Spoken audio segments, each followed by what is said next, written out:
Ah, monstro! E Tudo aí? bem? Tudo bem aí com você, cara? Como é que você tá? Maravilha. Topete tá em dia, tudo certo já. Só para fazer uma inveja só. Inteira, né? E eu não tenho cabelo. Eu vi aí a brincadeira que Exatamente. seus alunos fazem com você, Pois fazendo é, mesmo, né, com topete, por aí vai. Ô, esse daí é é marca verdade. registrada, você não pode tirar. Não posso mais raspar o cabelo, e tal, senão vão chamar atenção, com certeza. Ó, gostei de ver aí o pessoal do meu time aí já entrando, né? Live importante Excelente. sobre obrigações acessórias, tema aí bem polêmico, mas muito legal. Bom, eu Exatamente. vou fazer aqui a nossa introdução para a gente começar aí nosso bate-papo. No seu momento. Boa noite a todos, aí é um prazer imensurável tê-los aí conosco essa noite. Como já dizia aí meu amigo Roberto Tranjan, que escreveu o livro O Velho e o Menino, que eu recomendo aí para todo mundo, que fala, né, do propósito. Vamos começar com o propósito aí da nossa conta, que é Mentor e Training. Na parte de treinamento, a gente acaba trazendo assuntos relevantes sobre a área fiscal, contábil, tributária, financeiro, controladoria, departamento pessoal, praticamente toda a área administrativa aí dos negócios. Na parte de mentor e assuntos relevantes, para nos tirar da zona de conforto, para nos ajudar a quebrar paradigmas e aquela coisa, né, como dizem os filósofos, vamos para cima. Para quem não me conhece, eu sou o Fernando Santos. Atualmente eu trabalho numa empresa multinacional alemã que fatura alguns milhões por mês. Eu estou envolvido aí em uma parte importante do negócio, que é finanças, contabilidade, planejamento, a parte legal, fiscal, aquela coisa de transformar o business plan em número e dar aquele cheque final do realizado, porque no fim é uma coisa muito importante, né? Saber se o negócio está dando lucro ou não. No final, tudo vira caixa e balanço. Na parte de mentoria, né, de treinamento, eu tenho um trabalho importante com o Eli Odilon na Academia Fiscal, onde eu ministro cursos aí na área contábil, na área de controladoria financeira, o Eli na parte tributária, diretos e indiretos, e a gente tem uma ferramenta aí, um produto, né, que a gente está trabalhando, que é muito importante, que é um trabalho de mentoring. Aquilo que não pode ser medido, não pode ser melhorado, e a gente já mediu a eficácia, né, do nosso trabalho, que é basicamente uma ferramenta de coaching com programação neurolinguística, e quando a gente conhece a área que a pessoa atua, o nível de eficácia é muito bom. Bom, vou fazer um remember aí das nossas lives rapidinho, porque senão daqui a pouco, só de fazer os remembers, as lives acabam. Essa é a nossa 7ª live, tá? Nós conversamos aqui com algumas pessoas da nossa da nossa área técnica e outras pessoas que vieram, que trouxeram aí para nós alguns insights, né, que é mais dessa parte de mentoria. Na terça-feira eu conversei com a Joy sobre a arquitetura de crenças e padrões de comportamento e foi um diálogo assim sensacional. Na semana passada conversei com o Zanata, que é gerente de contabilidade numa empresa que tem um patrimônio líquido de R$500 bilhão. Então, como ele entende muito de FRS, nós tentamos em 1 hora, de uma forma simples, e também nós temos esse desafio hoje, meu amigo, explicar o IFRS e os seus reflexos. Da parte fiscal veio aqui a Lia Dilon, eu também trouxe o advogado Felipe Maia, onde eu fiz um contraponto, né? Por que nós temos que comprar as teses, né? Se é uma coisa tão fácil, aonde está a responsabilidade da empresa, aonde está a responsabilidade do advogado, e por aí vai. Mas hoje nós temos um convidado aí especial, né? Um cara aí, além de ser carismático, é muito inteligente, tenho uma admiração aí absurda por você, grande professor Kleber. Kleber, eu gostaria que você se apresentasse antes da gente entrar aí no nosso tema, que é muito legal. Hoje o negócio vai ser, como dizem os filósofos, da hora. Excelente.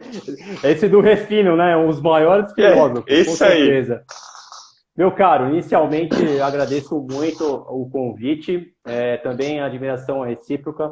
Nós nos conhecemos num painel que foi estabelecido pelo nosso amigo Odilan. Que acabou de entrar, grande Eli, mestre Eli. que agora está gravando cursos EAD. Isso aí está realmente nos impressionando. Não, Sempre. e hoje ele colocou uma foto com a regatinha preta de rock, braço tatuado, tá todo meninão. Está seguindo agora outras tendências, né? Então, poxa, agradeço o convite para que a gente possa conversar sobre um assunto de grande relevância, que seria, obviamente, as declarações acessórias. Bem, eu sou o professor Kleber Santos, alguns aqui talvez já me conheçam, eu já percebi que subiu aqui alguns alunos também. Além de professor universitário, onde eu leciono especificamente, aqui a galera aqui, muito obrigado, Regiane, especificamente sobre a área do direito tributário, sobre os aspectos também introdutórios da contabilidade, com viés sempre mais na área fiscal. Também sou empresário contábil, tenho uma empresa de contabilidade, dividida, obviamente, em caixas, como vocês já estão acostumados, área fiscal, contábil, departamento pessoal, e com viés de consultoria tributária, onde eu atuo como diretor dessa área, especificamente com projetos voltados a SPEDs. Então, é uma vivência que nós temos no nosso dia a dia. Dito isso, meu caro, fico à sua disposição para que a gente possa dar entrada já no tema de hoje sobre declarações acessórias. Eu vou fazer igual o Coringa. Hoje vamos começar primeiro com a loucura, tá? Eu, por curiosidade, e também indico aí a todos, se vocês entrarem lá no Google e colocarem Plano Anual de Fiscalização da Receita Federal, no final nós vamos falar de 2020, mas agora eu quero falar com base nos relatórios que eu vi. O que acontece, né? Foi assim, eu fiquei impressionado com os gráficos, os números, né? Parece até uma divulgação de balanço, né, de uma empresa de capital aberto. Incrível. Então, os números me surpreenderam. Né? E seria interessante, né, até numa palestra, a gente poder falar isso para os empresários, até que eles possam valorizar um pouco mais, né, a nossa profissão e entenderem o risco que eles estão correndo fazendo algumas coisas. Tá? Em 2018, a arrecadação através de autuação da Receita, ela foi de 186,9 bilhões. Em 2019, a arrecadação foi de 201,6 bilhões, 22,2% acima da meta e superando 2018 em 7,9%. E o mais interessante, né, porque aí a gente... nós vamos aí parabenizar os fiscais, a Receita, legal, olha, vocês realmente fazem um trabalho incrível. Eu quero até que vocês deem treinamento lá para a minha área comercial, porque nós também vamos bombar. E aí o que é mais interessante qual que é o meio que esses caras utilizam, né, para poder arrecadar 201,6 bilhões em 2019 através de autos de infração. Autuando as empresas. Então, da quantidade de fiscalizações, apenas 2,5 foram feitas através de auditorias externas, ou seja, aquela coisa que nós víamos no passado. O fiscal vai até a empresa, bate na tua porta, pede documentação, volta depois para ver documentação.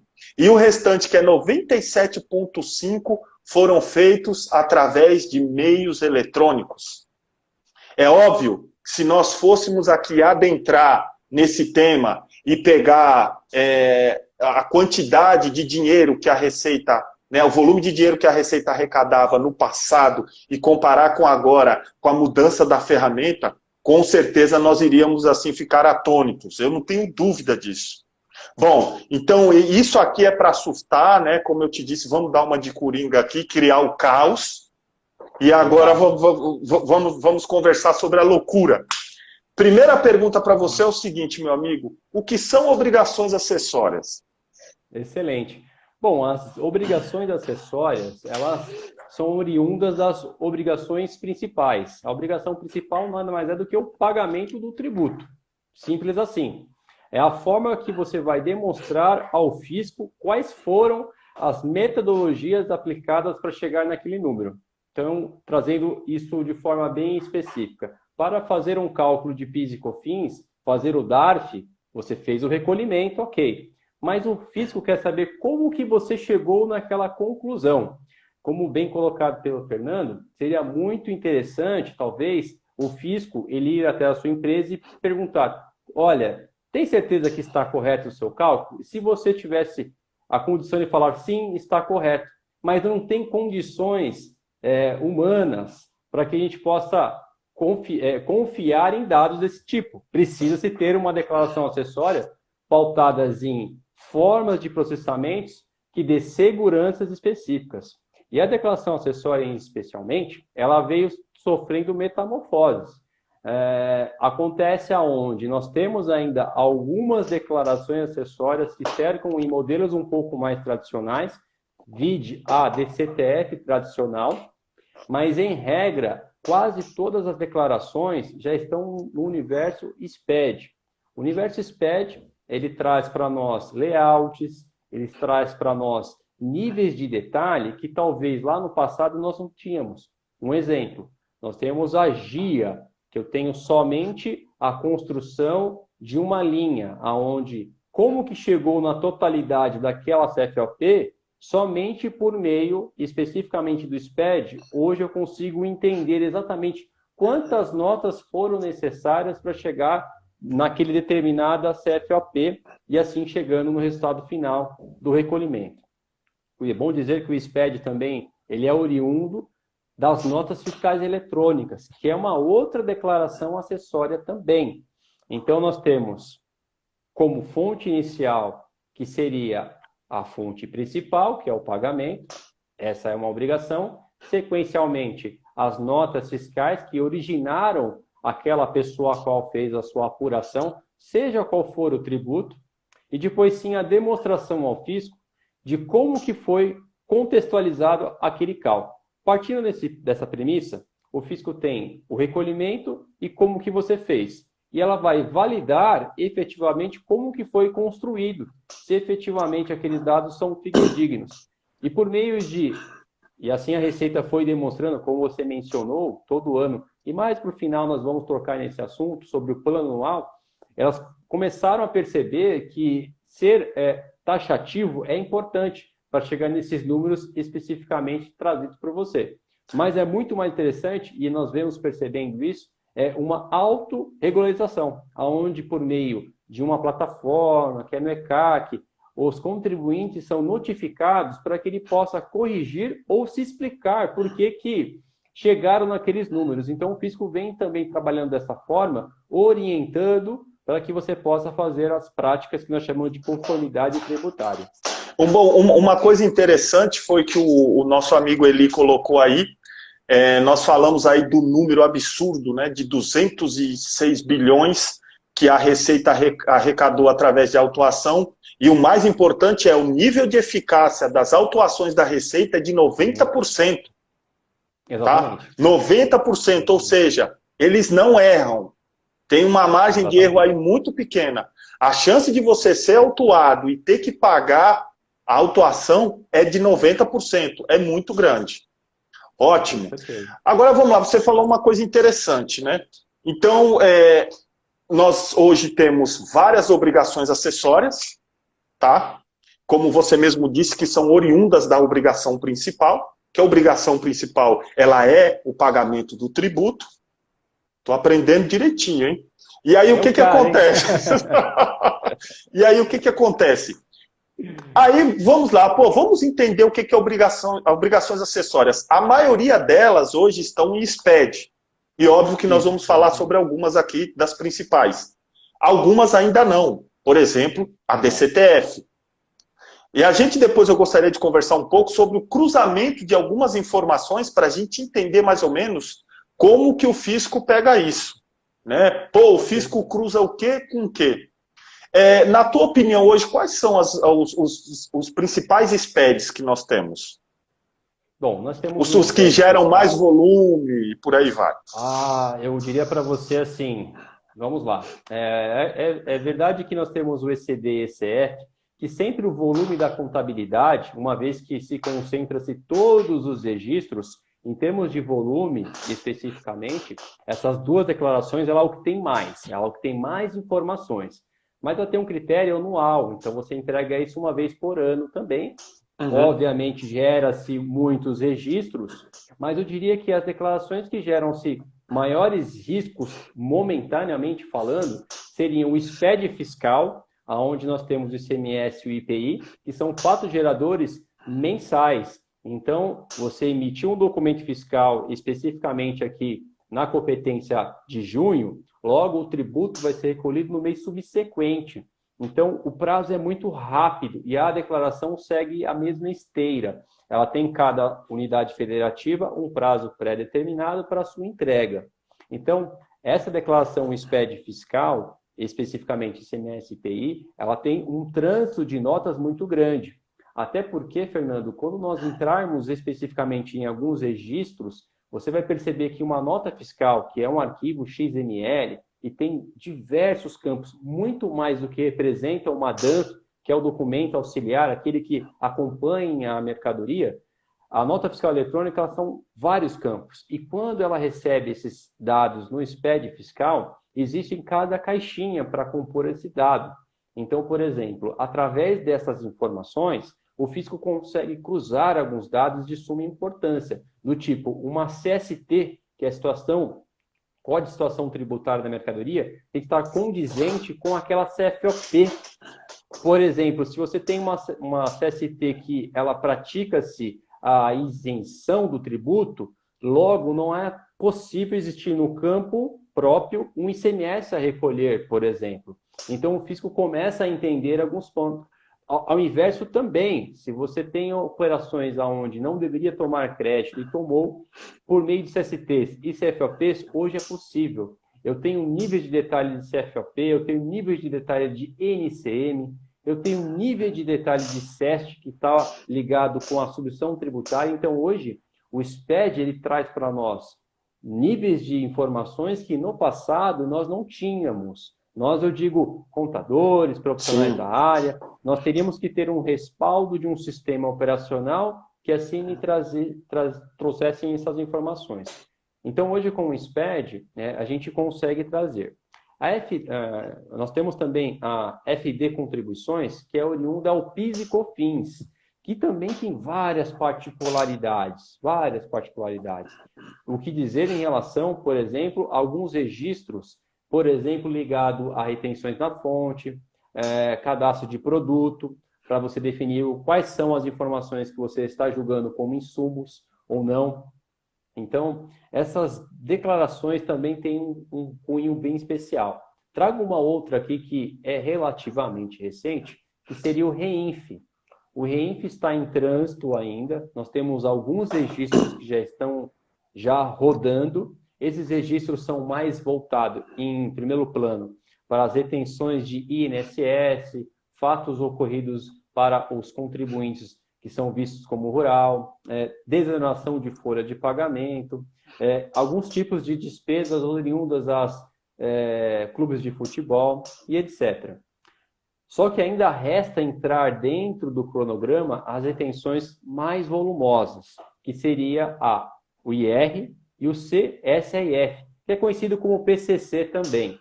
Então, eu não gosto desse nome, mas tudo bem. O PCC? Lá na empresa a gente costuma fala 465, tá bom. Tá ótimo. 3 da COFINS, 0,65 do PIS e 1% da CSL. Pronto, mas tá bom, vamos lá. Contribuições sociais retidas na fonte. Né? Isso. A conotação dada a isso, essa é a nomenclatura correta. Né? Então, veja, nesse momento especificamente, esses tributos, essas contribuições pontualmente falando, ela tem um volume muito grande dentro de uma empresa. Só que, por enquanto, elas são declaradas ainda na famosa declaração que nós conhecemos de CTF tradicional e também na DIRF. A DIRF, ela tem o desejo de ser descontinuada somente quando o IR e o CSRF partir para o REINF. Por enquanto, ainda não há uma previsão para que isso aconteça, efetivamente. Estamos monitorando, tinha um cronograma, e isso sim, eu acho que é um ponto que gera uma preocupação. Até um colega que colocou medo, acredito eu que já está pensando e quando chegar esse momento vai gerar muito problema.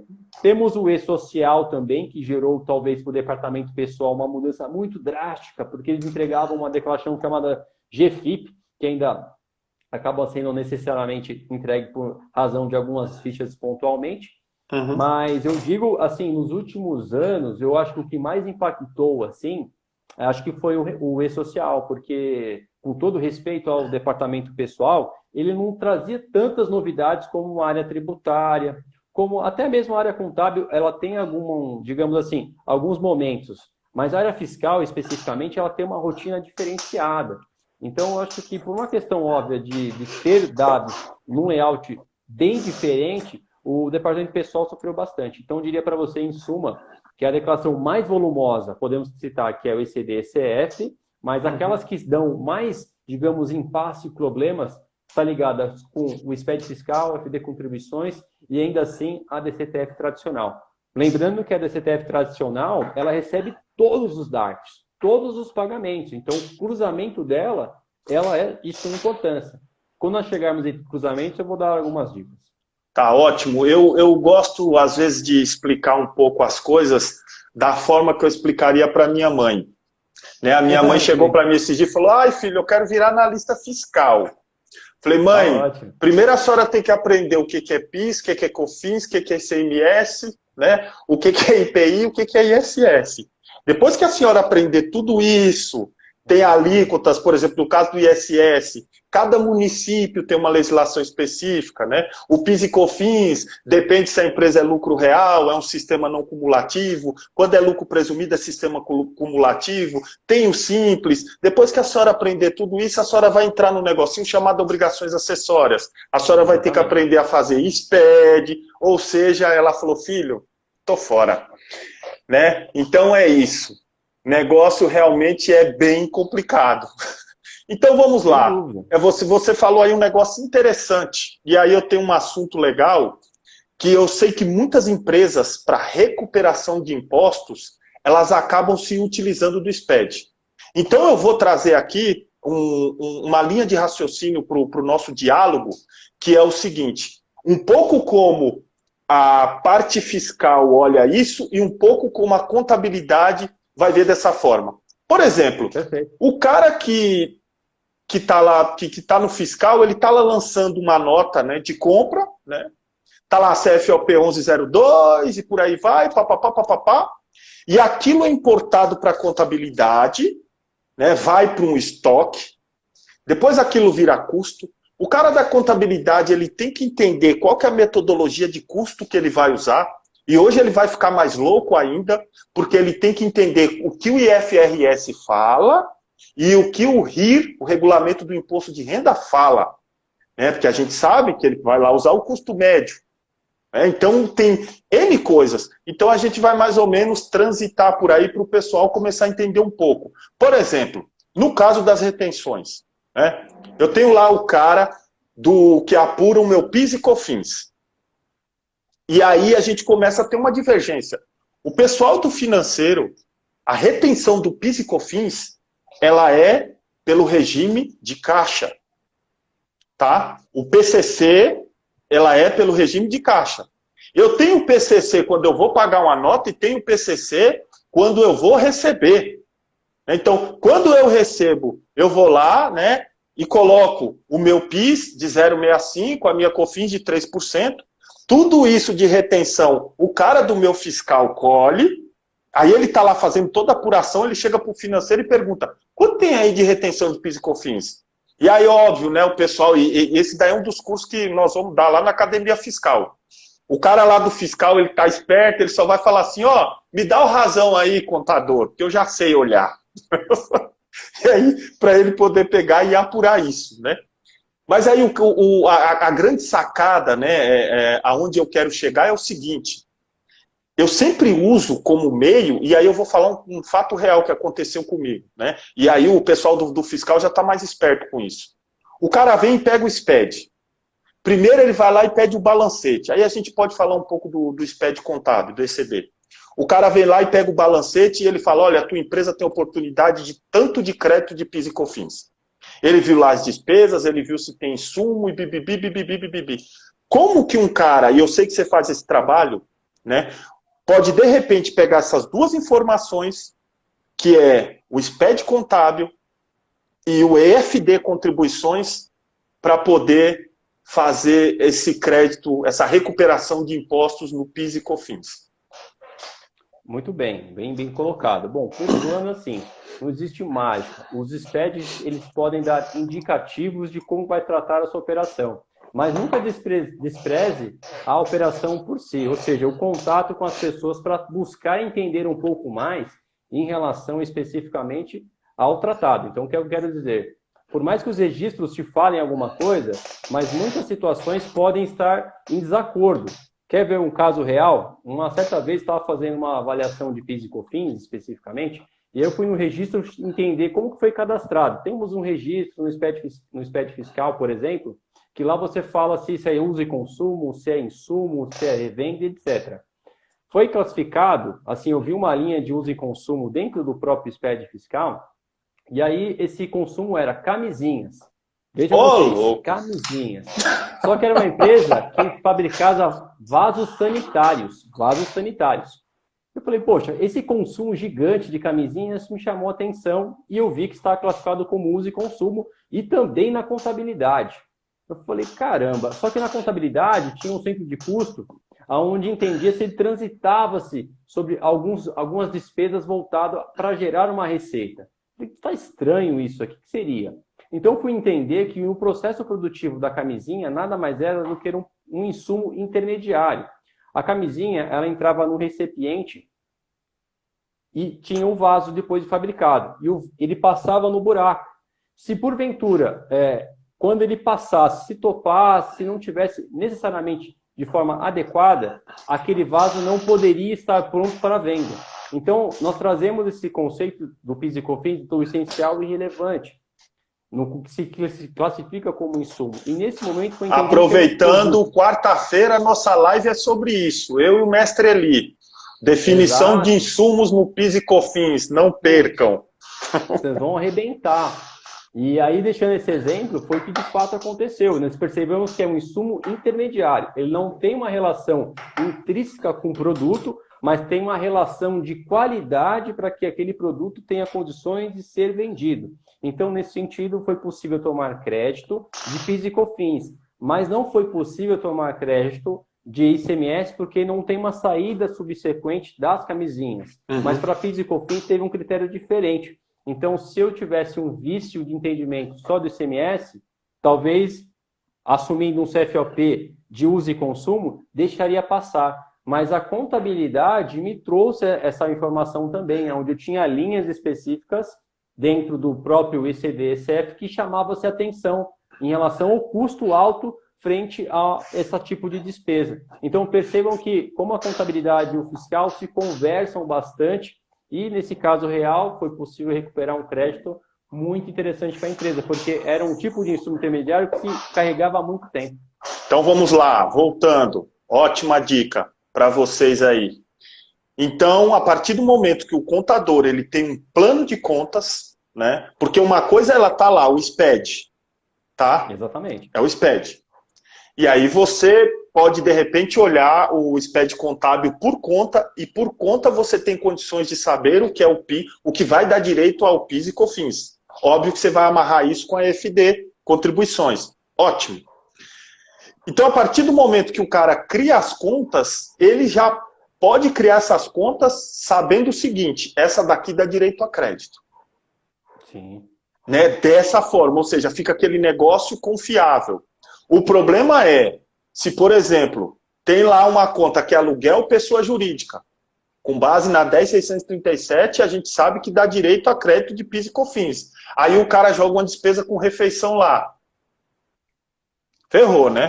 Porque a gente está confiando no que a pessoa está fazendo. Então, aí entra o pessoal do financeiro. Financeiro, você não pode jogar a despesa com refeição no aluguel, porque senão você vai levar problema para o fiscal. Fica a dica. Exatamente. Por isso que as áreas se relacionam, né, Fernando? Eu acho que é importante, como eu disse na minha introdução, é importante você checar os SPEDs fiscais, Mas é muito importante também você conversar com as pessoas. Tudo que chama atenção, as pessoas às vezes classificam errado, mas fala a operação certa para você. Vamos imaginar que nessa operação de aluguel, ela talvez até poderia citar, olha, isso aqui é um aluguel que nós pagamos. Você fala, aluguel, mas foi classificado como uma outra conta, em especial aqui, uma refeição. Então, ela até sabe que, de fato, é aquele fato específico de aluguel, mas comete um ato falho. Então, às vezes, é importante também esse relacionamento com as pessoas chaves para que você possa entender também. Tá, o rapaz aqui... fatos refletem. O Dário fez uma pergunta aqui interessante. Se você precisou de alguma resposta, consulta da Receita, no exemplo da camisinha. Não, excelente. Bom, vamos lá. Dário, um grande Dário, acho que deve ser um aluno meu também. Satisfação em tê-lo por aqui. Então, veja só, eventualmente, quando a gente fala especificamente de insumos, nem sempre nós vamos ter todas as informações e soluções de consulta. Nesse caso específico, eu me pautei, em especial, ao conceito de insumo. O conceito do insumo é regido da seguinte forma, que tudo aquilo que você tiver necessidade, relação, ainda que direta ou indireta, que seja essencial e imprescindível para o seu negócio, nesse sentido eu me fiz valer especificamente do conceito de insumo. Não me pautei para uma relação direta com, por exemplo, uma solução de consulta. Mas nós temos, por exemplo, parecer normativo o 5 de 2018, que rege, que vem incorporando todas as premissas da decisão do STJ, que julgou o que é essencial e relevante. Então, eu pautei-me pelo que efetivamente nós temos de forma geral e conscientizando de que aquilo poderia ser um insumo. Lembre-se, gente, esse assunto de insumo, na quarta-feira nós vamos trazer exemplos práticos para elucidar e tirar as dúvidas aí, tá? Vamos ficar atento nesse negócio, porque isso é uma das coisas que mais causam discussões no PIS e COFINS, principalmente na parte de crédito para as empresas que estão no regime de não cumulatividade. Uma perguntinha que minha mãe faria também. Se a pessoa fizer o SPED errado ou não entregar na data, isso aí dá multa? Dá problema? Sim, daí dá muitas gravíssimas. O que a gente percebe é que, de uma forma geral, o fisco não vem atuando como nós gostaríamos. Não que nós queremos um mal para o contribuinte, mas isso talvez trazia mais exemplos para que a gente pudesse comprovar. O que nós temos é, assim, julgamentos no CARF, que é um conselho administrativo acima da Receita Federal, onde ele determina alguns critérios e se faz valer disso.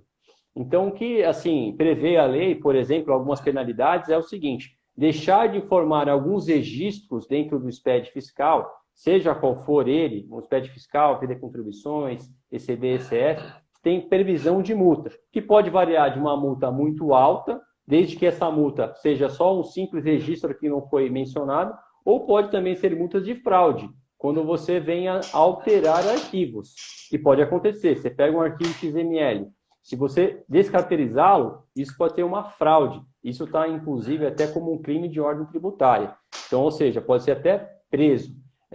Pega aqui um exemplo aqui hipotético. Por exemplo, você é uma empresa que trabalha com e-commerce. Fatalmente, as modalidades de pagamento que você possui, existem várias, mas duas são fato. Cartão de crédito e cartão de débito. Talvez o de crédito que é a mais utilizado. Sim. Né?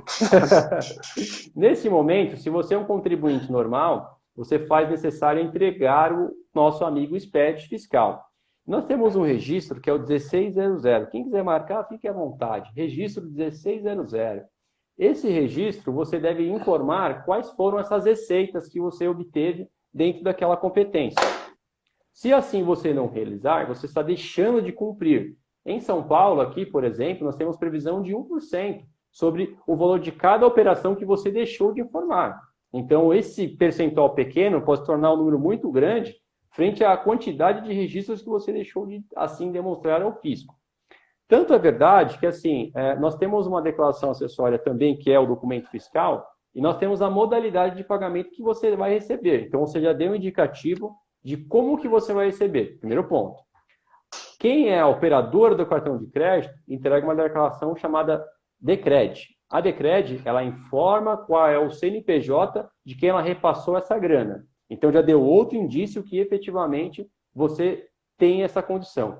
E depois, a contabilidade, que muitas vezes não tem uma relação direta com o SPED fiscal, vai fazer o ECDSF, vai correr com essas informações e vai demonstrar quais foram as modalidades. Então, percebam que se as áreas não se conversam, cagueta aquela outra área. Só que, na verdade, não precisa de muito esforço, porque você já está falando isso para o fisco várias vezes. Só que faltou uma perna, que foi especificamente o registro 1600 que você me informou no SPED. Então, os registros são muito importantes para que você possa demonstrar toda a idoneidade da sua operação. Ótimo, então vamos lá, para exemplificar aqui o caos.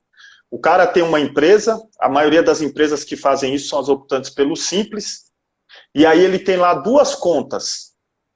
Uma ele não manda para o contador o extrato, e a outra ele manda. Tá? É isso assim, é assim mesmo que funciona. E aí o que acontece? O contador recebe aquela conta direitinho, né? E o cara é até esperto, né? Aquela conta que ele emite nota é que ele manda para o contador. E ainda manda o contas a receber para o contador. Olha, tá batidinho, bonito, legal. O cara fecha lá tudo direitinho e aí ele entrega o SPED contábil dele. E no SPED contábil dele tem lá a receita no ano de 1 milhão. E aí o fisco, né, se aproveita aí dos meios eletrônicos e pede, né, as informações do cartão de crédito. E de repente lá tem 1,5 milhão. Ou seja, não cruzou o negócio. E eu sei que muitas empresas estão sendo autuadas por isso. Né, o fisco pega isso muito fácil, e principalmente as empresas pequenas. Né, o pessoal que é optante pelo Simples adora fazer isso. Exatamente. Inclusive, só dando um spoiler aqui rapidão, em relação ao Simples Nacional, que muitas pessoas falam, poxa, ser simples é tranquilo. Muito pelo contrário. O regime simplificado é um dos regimes mais tempestuosos que existem, porque perceba o seguinte, só um pequeno parênteses, você tem um regime que as suas alíquotas vai variar de acordo com seus últimos 12 meses, como que você fala para o seu cliente, por exemplo, assim, olha, qual é o seu percentual que você paga da sua carga tributária? Não sei, depende, porque ela vai se moldando de acordo com cada 12 meses. Então, ou seja, você tem receitas diferentes nos meses, não é sempre igual. Você pode ter receitas muito altas em determinados fluxos, só que de repente você está pagando uma carga tributária que não mais reflete aquela sua competência. Então, por aí é só um parênteses que eu acho que na minha avaliação, no meu juízo, não é um regime tão simples, principalmente para os empresários que não têm todo o acervo de dados, têm conhecimentos rasos sobre a área tributária, especialmente falando. E principalmente as empresas que têm o faturamento afetado por questões sazonais. Por exemplo, loja, a gente sabe que em dezembro vai vender mais. Então, o que você está dizendo é o seguinte, tem que ter muita atenção, porque a alíquota ela não é uma só, porque o faturamento ele não é linear. Ela vem mudando e o contador tem que ficar atento. Ótimo. E aí é uma dica, se tiver algum contador, algum colega aqui da área especificamente, para demonstrar o quanto você é importante, porque nós sabemos que para a formação do preço, eu tenho que trabalhar com a minha carga tributária. Se a minha carga tributária ela varia bastante, eu tenho que informar o cliente, para que ele tenha condições de formar o melhor preço. Porque às vezes ele acha que está com preço muito alto. Eu conheço até uns colegas empresários que eles trabalham, Simples Nacional, trabalham com carga tributária como fosse um lucro real. E aí começa a perceber que não está vendendo. Bom, obviamente, porque ele tem uma carga tributária igual a uma empresa um pouco maior. Então, quando você está no regime mais baixo, você tem que se valer desse benefício a qual você está. Então, de novo, o contador ou o especialista, ele pode trazer. Então, não vamos somente enviar o DAS, que é o documento no qual a pessoa faz o pagamento, não é? Mas vamos se relacionar com o cliente, demonstrando que aquela sua informação gerada pode gerar um valor para ele no final do mês. O amigo Herbert Domingos aqui, contador, ele tem um escritório de contabilidade, especialidade dele é no Simples, ele falou uma coisa importante. Planejamento tributário para as empresas do Simples Nacional apenas por projeção. É o jeito, né? Sim, com certeza. Não tem, porque realmente... Eu tenho um caso interessante, viu? O que acontece? Eu sempre brinco. Nós temos, quando é um cliente da carteira, a gente conversa com ele para ver qual é a projeção. Mas eu sempre faço uma projeção referente ao ano anterior. Porque às vezes eu tenho um cliente arrojadíssimo. Não, esse ano aqui eu vou faturar muito, eu vou até estourar o Simples. Mas a gente pergunta, mas você vai mudar seu produto? Vai mudar a sua marca? Você vai mudar a sua área comercial? Com qual base você acha que você vai aumentar tanto assim? Então vamos fazer o seguinte, eu vou fazer um planejamento pautado no que você acha que vai acontecer, mas vamos fazer um seguro aqui. Referente aos seus últimos 12 meses, que é a foto real, eu tenho que ser realista com o cara. Faz Sim. um planejamento tipo realista e um que ele gostaria. Porque pode ter certeza que quando não assim for da forma que ele vai esperar, pode recair para você. Então faça 2, confie no seu cliente, mas até a página 2. Uhum. Só Boa! tem um cara de moleque, né? É Não pode isso deixar aí. de Falei enrolar, que né? eu não vou deixar o topete te enganar. Vamos lá. Porra, E não aí, o que que posso, né, mano? acontece? Quais são os maiores erros que nós temos aí nos SPEDs? Os erros Bom, mais comuns, você que é especialista em bom, SPED. olha, os erros comuns que acontecem são cadastros. Cadastros normalmente é visto como algo simples, é passado por uma pessoa a qual ela tem conhecimentos bem rasos. Cadastros esses são cadastro de produto, cadastro de unidade de medida, porque tudo isso vai influenciar efetivamente para que você emita o documento fiscal. Então, o ponto inicial é eu fazer com que eu tenha um documento fiscal a rigor, que ele cumpra todas as necessidades, porque você, escritório de contabilidade, ou você é um departamento fiscal de uma grande empresa, como é a sua, por exemplo, Uhum. vocês vão ter acesso à nota fiscal emitida se, com muita sorte, a cada quinzena ou a cada 10 dias você vai fazendo fechamentos curtinhos.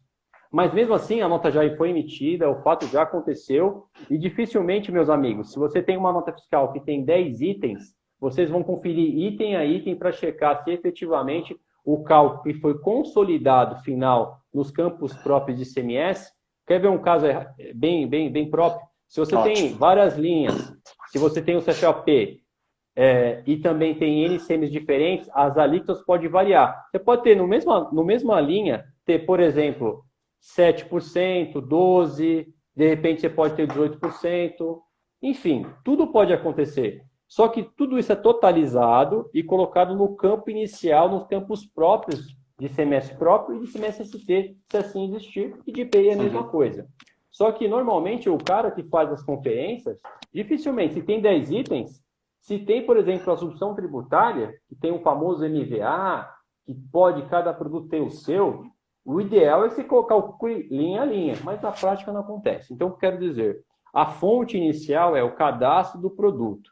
Ter a segurança de que a classificação fiscal que foi dada para aquele produto em especial, a NCM, é a mais aderente. Então, se eu tenho um relógio, eu tenho que classificar como relógio. Não como, por exemplo, é verdade, não como óculos. E acontece. Porque quando eu vou submeter-se a uma emissão do documento fiscal, o fato já acontece, chegou para o fiscal, a mercadoria transitou, eu não posso mais cancelar. Então, os problemas são muito graves. Então, o primeiro passo é fazer um refinamento especial nos códigos de produto, checar se não há nenhum problema. Outro problema que é muito grave, também acontece bastante, é em relação a quando você terceiriza a sua contabilidade. Exemplo, você tem a sua empresa e por um acaso você vai demitir todo o seu time, não é o caso, mas vai contratar a minha empresa, MF Contadores, para fazer a sua contabilidade e aí eles estão fazendo a parte fiscal, beleza? Só que você tem o seu software e eu tenho o meu. E aí você falou assim, Kleber, eu não quero que você use o meu software. De forma nenhuma. Eu quero que você use o seu e manda bala e beleza. O que vai acontecer? Eu vou receber as suas notas fiscais de entrada e vou registrar efetivamente com os códigos que foram dados nela. Código, eu digo, código do produto. Se Sim. você classificar isso aqui, 1, 2, 3, 4, está no seu sistema. No meu sistema, eu vou classificar com o código do fornecedor, que foi ele. Pode ser 1, 2, 3, 25. E não é o mesmo código ao qual você possui no seu banco de dados, ok? Você tem lá depois, no final de cada exercício, que você vai fazer inventário. Então, eu fui transmitindo SPED durante todos os meses, chegou dezembro, fechou, você da contabilidade e a pessoa responsável vai fazer o inventário. E essas informações depois são remetidas para um bloco que nós chamamos o bloco H, que é o bloco que eu vou efetivamente demonstrar o que aconteceu no inventário. Só que mês a mês eu estou dizendo várias besteiras para o fisco. Códigos que eu classifiquei como 1, 2, 3, 4, e você classificou no seu sistema isso aqui como 7, 4, qualquer coisa. Então, ou seja, há um descompasso em relação a isso. E acontece muito. Então, as empresas de contabilidade que terceirizam tem 2 caminhos, meus amigos. Ou você faz correlação ou utiliza o software do cliente, né? Ou seja, o cliente tendo essa abertura, você vai fazer os processamentos diretamente no relatório do cara, dentro do ambiente dele. Assim faz com que a segurança segure-se da melhor forma possível. Ótimo. O Vasconcelos, Fortalan, vários alunos entrando aí. Ai, que legal. Kleber, o seguinte, além a gente falou aí no começo da nossa live, né, sobre o absurdo quanto a Receita fatura com autuações. Quais são os tipos mais comuns aí de autuações e que o pessoal acaba pegando, né? O pessoal não sabe cruzar informação, que daqui a pouco a gente vai falar sobre isso antes da nossa live acabar. Quais são aí os casos que mais se repetem aí? O campeão de audiência. Olha, o campeão de audiência, não tem a menor dúvida, é a DIRF. Então, assim, você tem lá um informe de rendimento que você fez, especificamente aonde você vai preencher. Então, ao final de cada período, você lá na competência de fevereiro vai fazer ali a sua DIRF. Beleza. Só que aí você vai demonstrar um informe de rendimento que não condiz com os pagamentos efetivados. Você comentou sobre o 5949, que é o CCIE, o 1708, que é referente ao IR. Isso só DARFs voltados à parte mais do fiscal, não é? Então, eu tenho lá a condição de demonstrar um informe de rendimento, ok? Só que, no fato, não aconteceu, porque o banco também tem as relações e mostra-se que aquele pagamento não aconteceu. Então, isso também é apontado no nosso plano anual, um percentual muito grande, que dá em torno de 821 milhões de reais já atuados. Clientes que conseguiram recuperar. Em 2015 a 2016, foi identificado 25.301. Então, ou seja, é um número bem absurdo, justamente isso. E quando você não paga um tributo, pode ser classificado como um crime de apropriação indébita. Indébita, então, com certeza. Isso, ele tem esse ponto. E só um parênteses, que é importante, quando vocês ouviram os depoimentos do Paulo Guedes, isso é para reflexão. Quando vocês ouviram o depoimento do Paulo Guedes, que ele fala assim, o Brasil vai crescer, o Brasil vai desenvolver, você passa o seguinte, quando você tem um credor fortemente que você entende que ele vai te pagar, que tem condições, por exemplo, de trazer esse dinheiro, é por isso que ele está confiante. Ele sabe que se ele apertar o cinto nessas grandes empresas ou empresas intermediárias, ele vai espremer bastante e vai recuperar bastante dinheiro aos cofres do governo.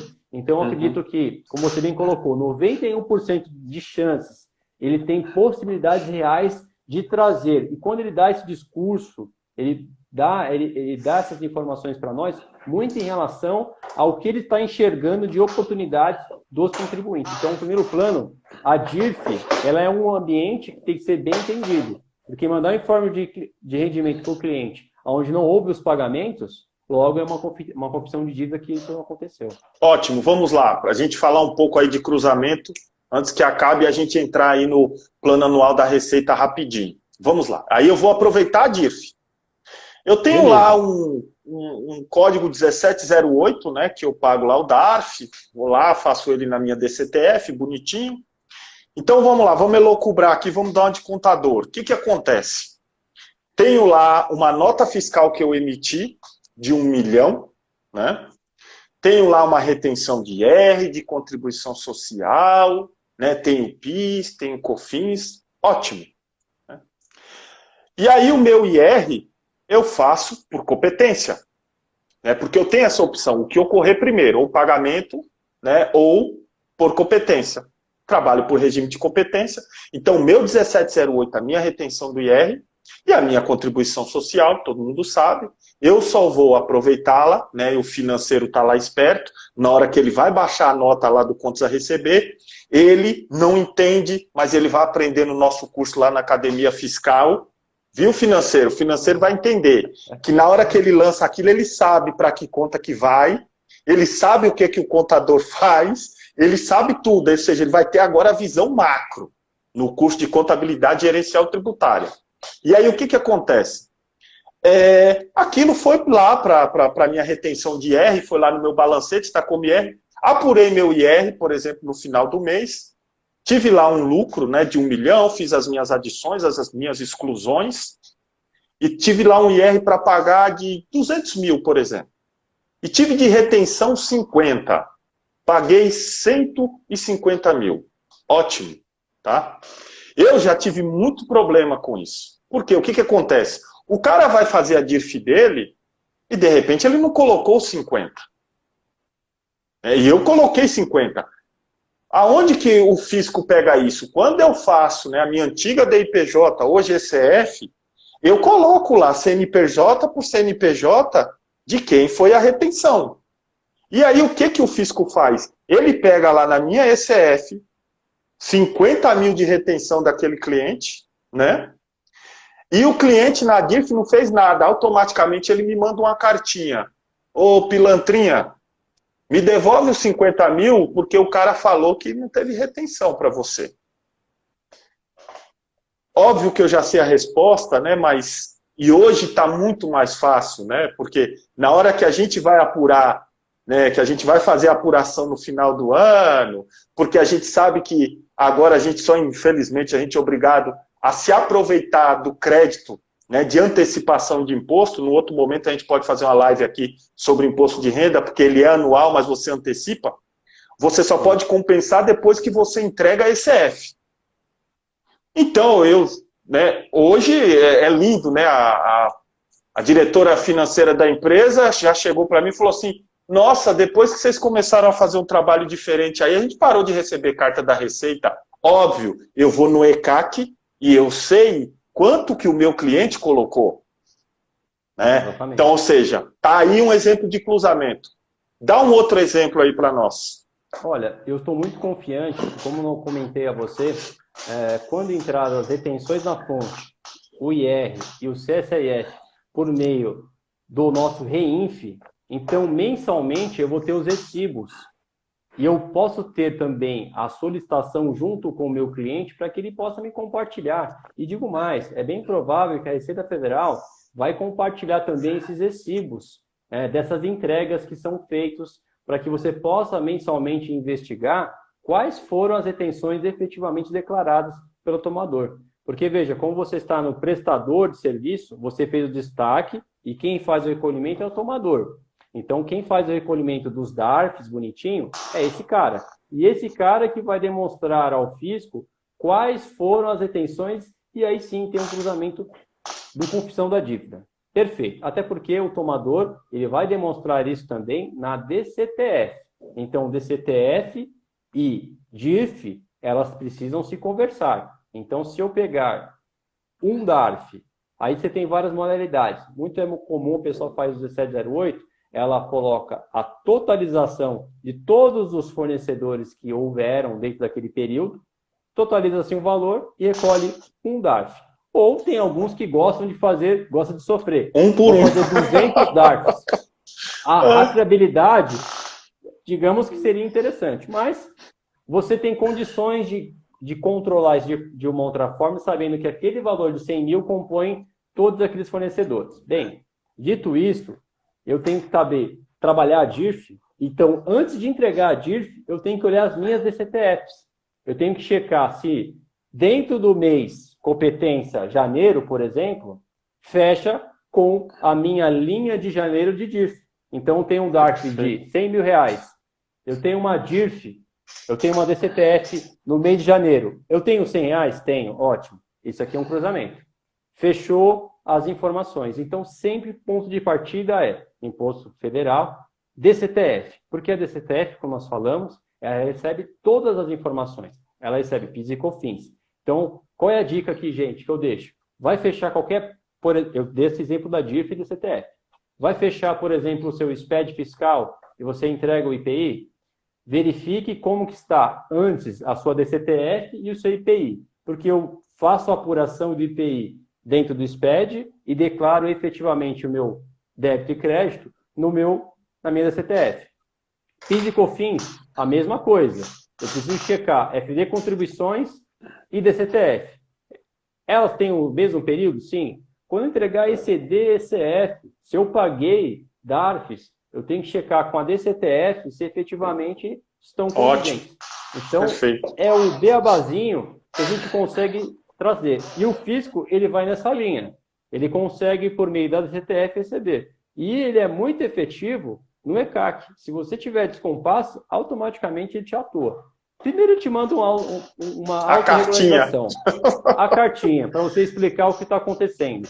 não é? Então a DCTF é tão completa, ela recebe até informações de perda e compra. Então, se você tem uma suspensão de um pagamento, você tinha que pagar PIS e COFINS naquele período, mas você compensou por meio de perda e compra, você precisa justificar esse fato dentro da DCTF. Você informa que houve aquele pagamento, você informa que houve aquele crédito, mas não houve o pagamento em razão dessa perda e compra que suspendeu por hora aquele pagamento efetivo. Então, percebam que a DCTF, ela domina-se todas as operações ligadas. Temos a DCTF Web ainda, evidentemente, mas, por enquanto, ela não está tão afetada com os tributos federais que nós conhecemos como IR, PIS e COFINS, etc. Ainda, por enquanto, não chegamos nesse nível. Temos a DCTF tradicional. Bom, temos aí só 3 minutos, rapidinho. Passou rápido, hein? Pessoal, tem esse ano aí, a Receita Federal, eu sei que eles já têm aí uma meta. O pessoal tem que ficar esperto com o quê? Rapidinho. Rapidinho. Omissão de rendimentos auferidos em aplicações financeiras. Opa, então, principalmente o pessoal do lucro presumido. Pessoal pisa na bola com isso daí. Pisa. Exatamente. Pisa na bola. Você que é optante de Simples Nacional, imita documento fiscal efetivamente declarando o que vai pagar, porque o que é declarado no PGDAS tem que refletir na quantidade de nota e mais, refletir também com o que você recebe, o seu extrato bancário. Tem que estar aderente. E aí, o fisco também está bem atuante em relação aos cruzamentos entre a nota fiscal, a composição dela, ao que você declarou. Então, se você tem documentos que não estão sendo demonstrados nos seus SPEDs, o fisco também vem atuando dentro do plano anual, ele especifica bastante. Então, você que tem curiosidade de conhecer um pouco mais sobre esses detalhes, plano anual 2019 e 2020. São algumas informações que eu trouxe aqui rapidamente, o tempo está bem curto, mas que vale a pena vocês ficarem bem atentos. Kleber, eu gostaria que você deixasse uma mensagem aí para o pessoal, para a gente se despedir, tá? Depois eu quero falar em seguida, se der tempo, né? Bom, claro. Vamos lá, então. Ó, o Laido trabalha comigo na área de compras. Esse cara vai virar analista fiscal ainda, hein? Esse vai, só que entrou só agora, depois eu vou ter uma conversa com ele. Pode falar, Kleber. Bom, meus amigos, assim, primeiramente, muito obrigado por ter ficado até aqui, todos vocês, a gente trocar esse bate-papo. Fico à disposição para esclarecer maiores dúvidas oriundas da área tributária, fiscal. E, assim, gente, o que eu deixo é o seguinte, não tem problema não saber algo. Quando você está trabalhando num cliente, numa empresa, e talvez você fala, puxa, não sei, não sabia. É importante você saber o fato, o risco é iminente. Então, pelo menos levante o risco, coloque para o seu gestor, para uma pessoa de primeira instância, para que juntos consigam entender o melhor momento. Se vocês não levantarem o braço, com certeza esse problema vai voltar para você. Então, sempre, mesmo você está sem tempo, está difícil, eu entendo qual é a rotina, mas levantem o braço, se propõem a mudar alguma coisa, porque o que fica no final é sempre o seu nome. Então, sempre o seu nome é a coisa mais importante que você carrega, porque nossa área é muito restrita. Então, você se conhece. Se você está numa empresa aqui, vai para uma outra empresa, alguém já ouviu falar de você. Então, preserve o seu nome, cuide disso e tenha acuracidade nas suas apurações e trate com carinho os nossos tributos. Ótimo. Pessoal, segunda-feira, como a gente sempre traz um tema sobre metas e outro técnico, segunda-feira a gente vai falar sobre metas financeiras com um especialista em investimentos, meu amigo Sérgio. Nós vamos aí mexer com a cabeça de vocês, com essa coisa de mindset do rico, mindset do pobre. Vamos falar de prosperidade, vamos ficar ricos, ou pelo menos vamos tentar, ou morrer tentando, né, conforme aquele filme.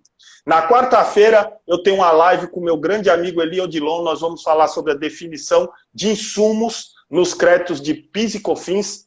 Eu agradeço de coração pela presença de vocês, pelo tempo despendido. Eu sei que é clichê e é repetitivo, né? O tempo é a moeda mais importante que nós temos. E preste atenção no que eu vou te falar. O preço de cada coisa nessa vida é o tempo